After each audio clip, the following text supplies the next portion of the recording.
Current চলে গেলে ফার্স্টে মুখ দিয়ে কোন শব্দগুলো বের হয়? কারেন্ট চলে গেলে মন চায় কারেন্ট আলার মাইয়ারে বিয়া কইরা আইন না বুঝাই যে কারেন্ট গেলে এখন কেমন লাগে। তো কি বুঝে এটা মাইয়ারে? বুঝাইতাম যে কেমন লাগে, কেমন গরম লাগে, কেমন লাগে, তোর বাবাই কেমন করে।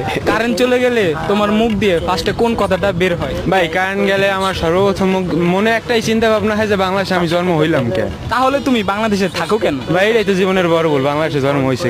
এখন যদি বাংলাদেশ সরকার আমার চায় যে আমার 100 দিন কারেন্ট না দিয়ে আমার 100 দিনের ভিতরে ভিসা কমপ্লিট করে অন্য দেশে সেটেল করবে, আলহামদুলিল্লাহ। বাংলাদেশে না থাকলে আমি বাঁচতে পারি ভাই। হ্যাঁ ভাই আলহামদুলিল্লাহ। কারেন্ট চলে গেলে ফার্স্টে মুখ দিয়ে কোন শব্দটা বের হয়? কারেন্টের নানির খালি ঘর। কারেন্ট চলে গেলে ফার্স্টে মুখ দিয়ে কোন কথাগুলো বের হয়? খান বলে কারেন্টটা নিল কিনলে গিয়া প্রথম এইভাবেই মানে যে পরিমাণ গরম পড়া ধরছে তারপর কারেন্ট চলে যাবে। হ্যাঁ, তারপর কারেন্ট চলে যায় বারবার অনেকবার। খুবই বেদনা, খুবই সমস্যার ভিতরে আছেন গরমের জন্য না? মানে সমস্যা কি, পুরো সমস্যা মানে কারেন্ট গেলে তো মনে করেন গরমে মানে ভিজে যাওয়া লাগে পুরো।